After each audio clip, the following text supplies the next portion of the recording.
Okay, Ambassador Joseph Mutaboba, thank you for being with us today on One on One. We'll start very quickly with the latest information that we are hearing going out in certain, I can call them tabloids or different websites, that you had been arrested. So what can you tell them? Because I can see you here. I mean, you're not in. Right. You've been arrested earlier or something. Well, thank you. Well, it's what I call the baseless rumors. Baseless rumors.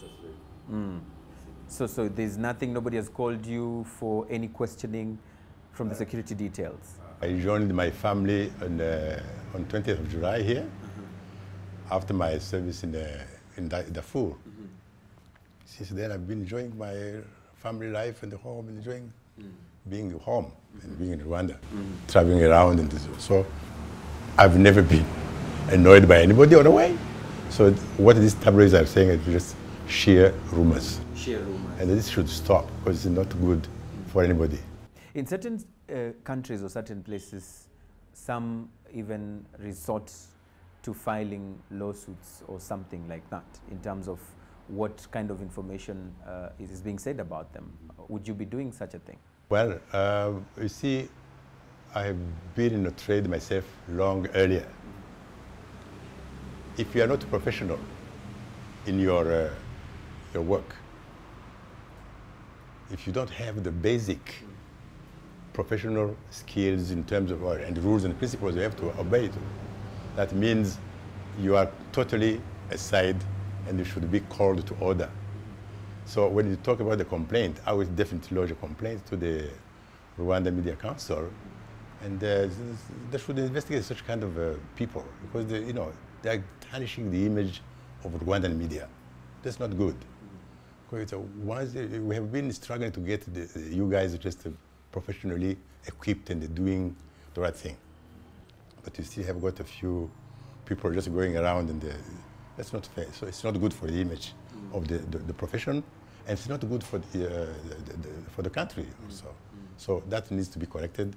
And if a complaint goes into that area, it's not because I want any money from anybody, not at all, but to get people to come back to the professional side of what they have to do. Responsible. Absolutely true. You mentioned Darfur, and let's now talk about Darfur, because you served under the United Nations over there, but we still see a lot of issues that are happening in Darfur. There's a lot of civil war going on there. What can you say today, looking back at your time there, looking back at the responsibility that you had to do there? What scorecard would you give the situation there in terms of those who are working hard to restore peace there? Well, first of all, I have to say that when you visit Darfur, the situation in Darfur today, and you look back at when it all started 11 years ago, you ask yourself one or two questions, very major questions. Has the situation improved, or has it gotten worse? Or has it got worse? I should say that by all standards, it has improved somehow, but within what kind of scope? That's the question. If you look back at the whole history of Darfur, the way it started, it started from the non-African against African. Africans, yes. And that particular time also, it was alleged, and it was on the record saying the government arming non-Africans against the Africans. So today, the complication of the whole situation is that the non-Africans, whatever you used to know as the name of Janjaweeds, have turned the guns on each other. So that's a new element.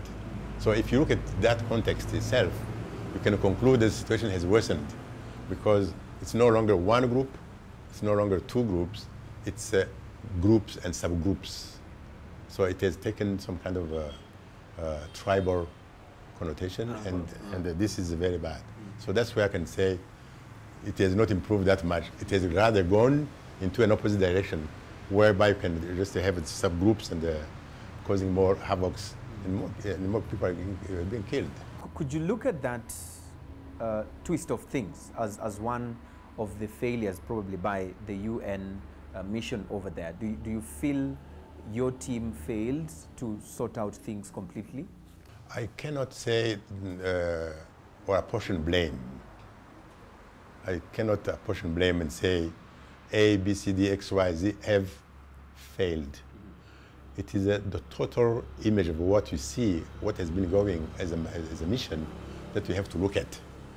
And you cannot take one group in isolation, not at all.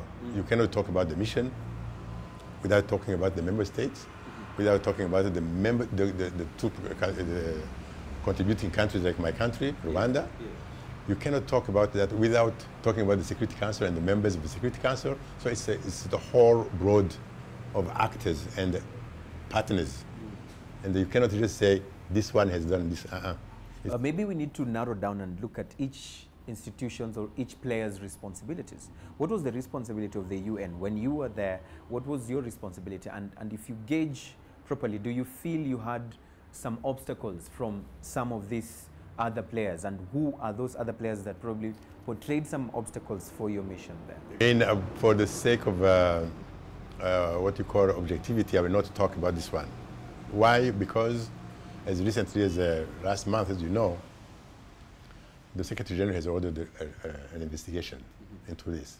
So I prefer not to talk about it because that would impede on the investigation. But maybe on a general, outside of the issues that are being investigated, from your own opinion, where do you think things are going wrong that need to be sorted out urgently to well, the main obstacle and which needs to be addressed very quickly is the establishment of that dialogue concept. Who needs to talk to who? It's the Darfur people who need to talk to each other. And this is not happening. And they have to do it home. This today is not happening. That's where we have to insist. And this is definitely going to happen, I'm sure, I hope. That's what we all aim for. I have left the mission. I finished my contract, by the way. Yes. So what I'm saying is not necessarily what I'm saying, that what I'm going to do. No, not me. What we intend to see happening should be to give a very clear emphasis on dialogue. Talking from my own side of background, yes. I believe in dialogue. I believe in reconciliation. I have worked hard within my government, with my fellow Rwandans, to get that dialogue nurtured. It has produced results. So what I thought, what I preached to the Darfur people is something I lived, something you and I and everybody lived. Yes. So we believe in that, and I said, it has produced results here and there. Why can't we try it? So now they have understood they have to try this dialogue. The dialogue is coming up, okay. And both the national authorities, including the President of the Republic, yes. has gone on this path, and I hope that now everything is coming slowly but surely towards that. But you cannot dialogue while you have people who are still fighting. So there's another move, another effort to bring those fighting, the rebel movements, to come to the same table and say, please, put the guns down, yes, come and we talk. And then we talk business. We talk about the future of Darfur people.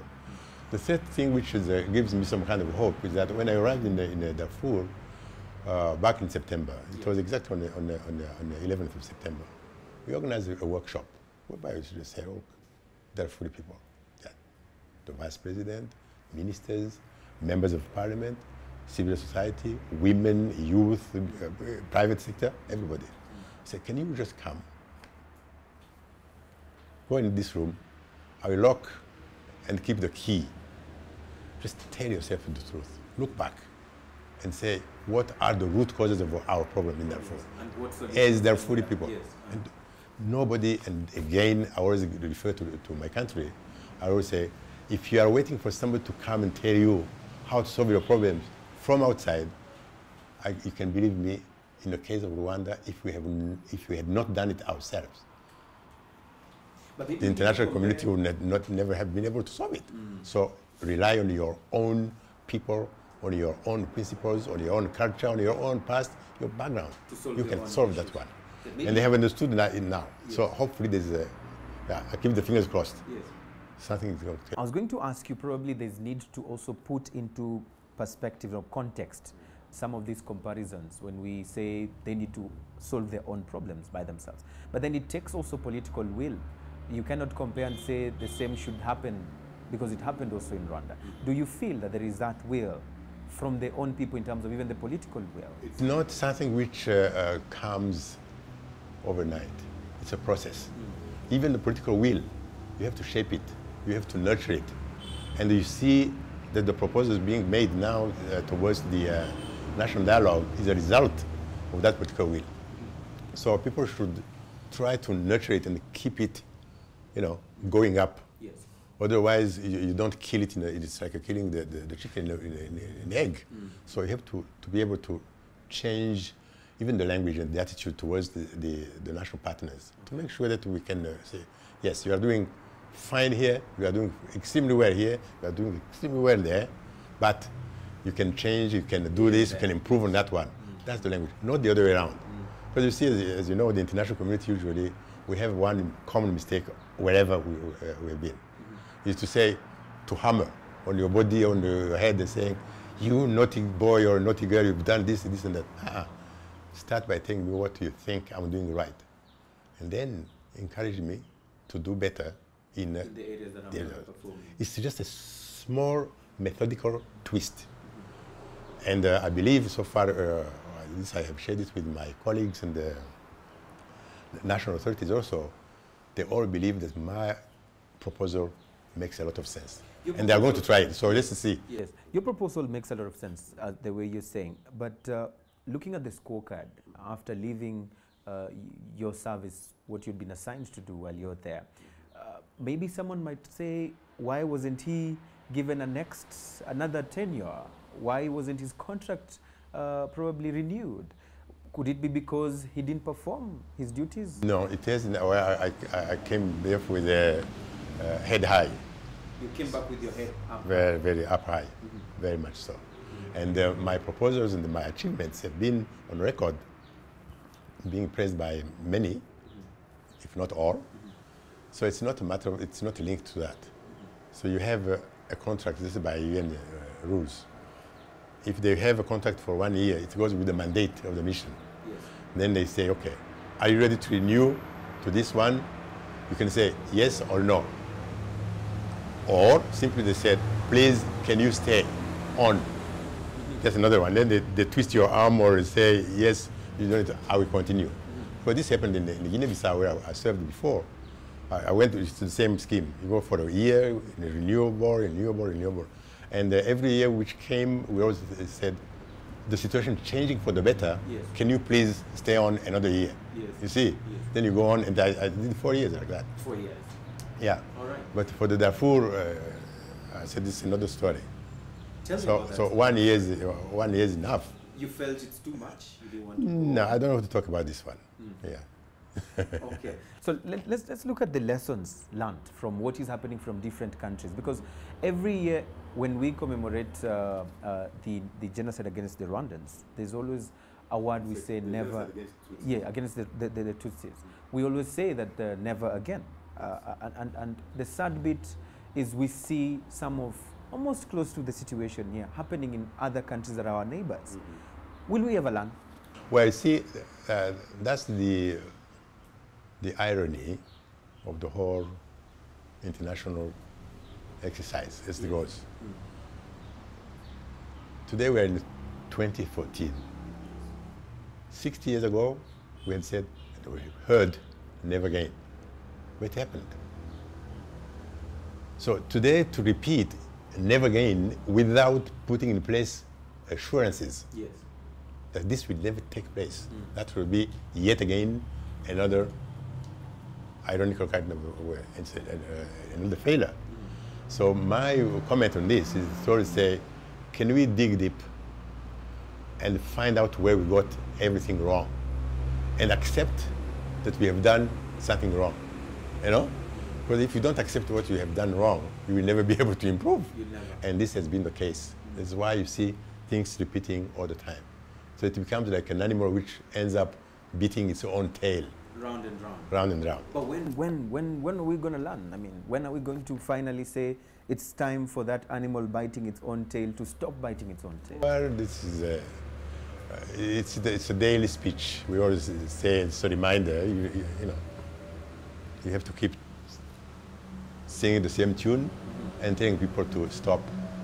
But you see, people don't understand. They don't listen. It's like your own people we're talking about here, the colleagues, the journalists. You know, they know this ethical set of rules they have to follow, but you know, you repeat them daily, but still, you hear they sneak around and they come up with the nonsense like that one. So it's the same thing for the international community also, and especially the international organizations in research. They have a short memory somehow. That's why we have to correct things. How do we live up to the standards we have put together as member states, first of all, and as international civil servants, secondly. Okay. So that's something we have to always keep in place and revise and review to make sure that people still refer to the Bible of what the member states have agreed. Because that comes something like a forgotten letter, which is very sad.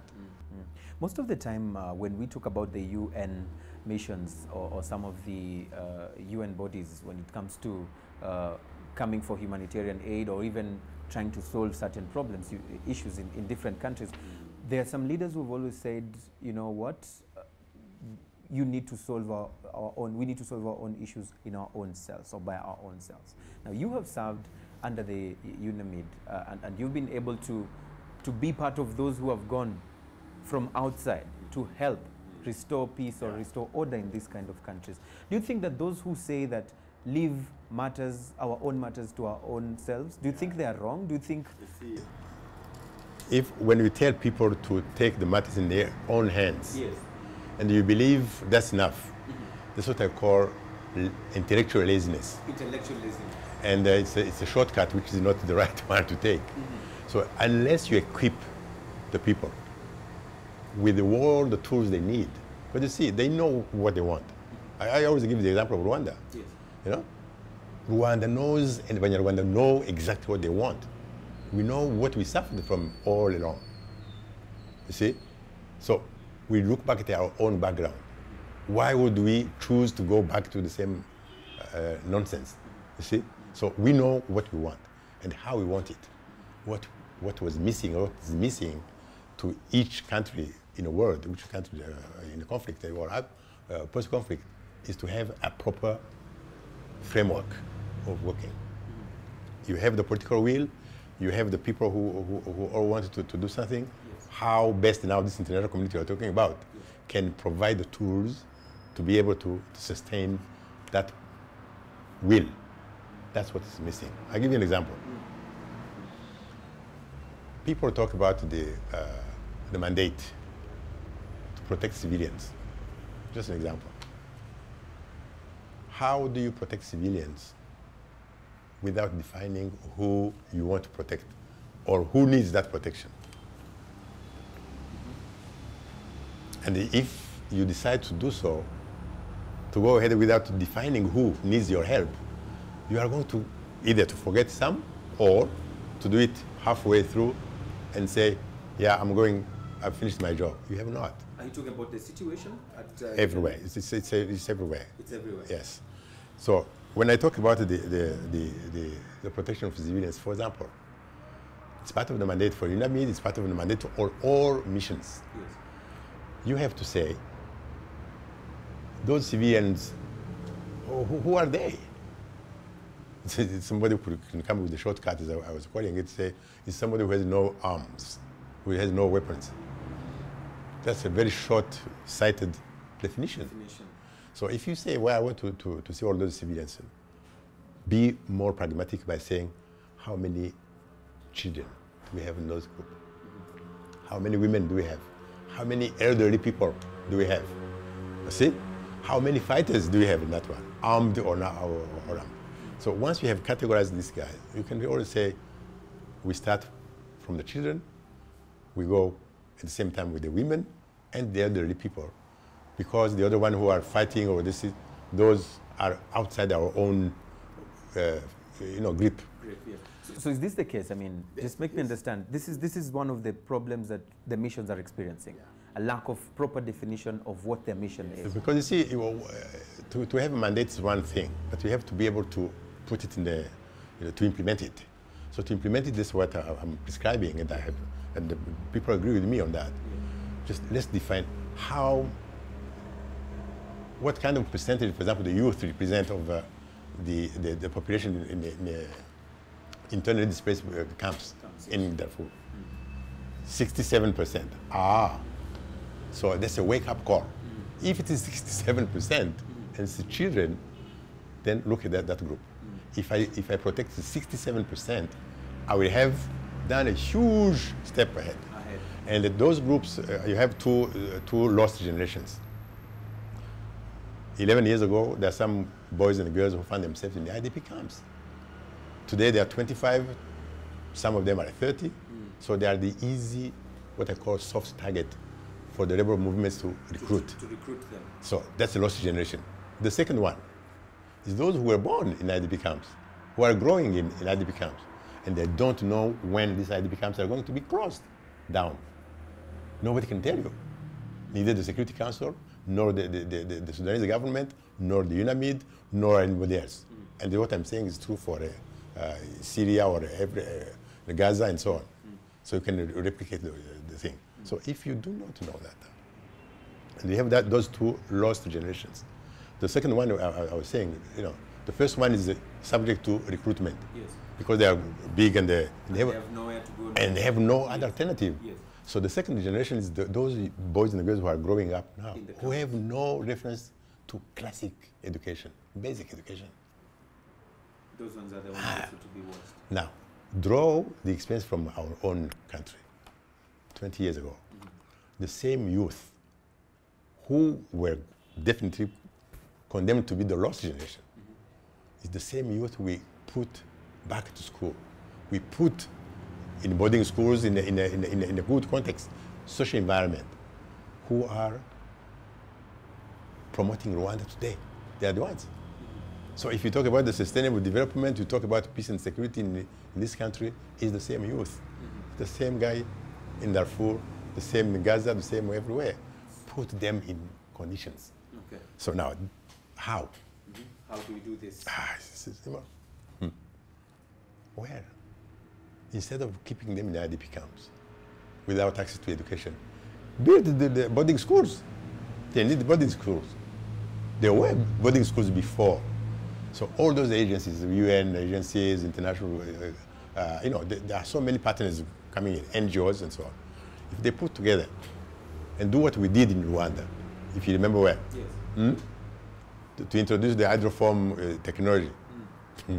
You train 7, 8 people, young boys and girls. Then they become trainers. And they give them machines, they become trainers. And they build those schools in no time. This definitely again goes back to the question I'd asked earlier on, but you already answered it, the issue of the will. I mean, do we have the leaders who think like that? It's a vision. There. It's the problem of vision especially. Because you see, if I have those schools, those classrooms, the 4 walls built, what I need to do now is to say, leadership, can you look around? Can you bring all those children? And you as the national authorities, you have the obligation to educate your people. And they agree with that, by the way. I had a very good exchange with the ministers and the top. They all agree. So put them in those schools and make sure that these young boys and girls grow together from different tribes. You see? When the parents and the big brothers or sisters are characterized by revenge and the conflict and the hatred, those ones in these boarding schools will grow learning about humanity and learning about... These are the ones who that's come the ones. So with the vision I'm talking about, yes. If that vision is there, you will have now very, very clear orientation. You can say in 10 years' time, even less, 5 years' time, these growing children, if they grow together and they talk, they learn about the culture. They should not lose their culture, because that's the beginning of the problem. If they grow together and they have the same language on national unity and the future of Darfur and Sudan, for example, Yes. or Gaza and Palestine and Israel and Syria and just name any country today, Yes. that will completely change the whole set in the future. So we can't look here, where I can say on my paper, you have to have a vision, Over there. No. like we had this in Rwanda. Yes.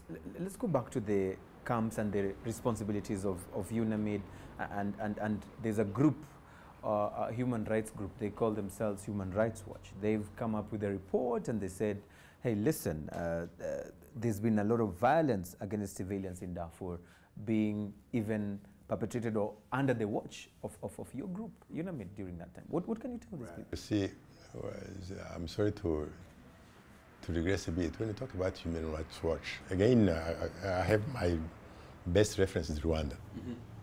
You know? What did they do at the height of genocide?